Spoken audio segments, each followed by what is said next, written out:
तर पुणेकरांचा काही नेम नाहीये। आखाडचा शेवटचा रविवार चिकन मटणाच्या दुकानाबाहेर रांगा आहेत, पण याच दिवसाचा फायदा राजकीय पुढाकारांकडून सुद्धा घेतला जातोय।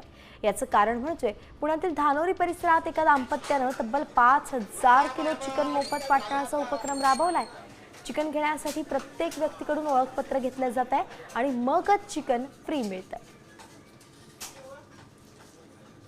एकंदरीत आपण पाहतोय की तब्बल 5,000 किलो चिकन मोफत वाटप केलं जात आहे। आयडी दाखवा आणि चिकन मोफत न्या अशी योजनाच पुण्यात आखली गेलेली आहे। गटारी अमावस्येसाठी पुण्यात अनोखी ऑफर पाहायला मिळते।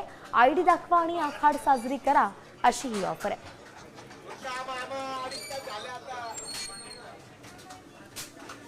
तर जनसंपर्क वाढावा म्हणून ही शक्कल लढवण्यात आल्याचं कळतंय। राजकीय पुढाऱ्यांनी सुद्धा या शेवटच्या रविवारचा फायदा उचलण्याचं पाहिलेलं आहे। पण नेमकं हटके उपक्रम हा कशासाठी आहे याचाच आढावा आमचे प्रतिनिधी अक्षय बडवेंनी घेतलाय।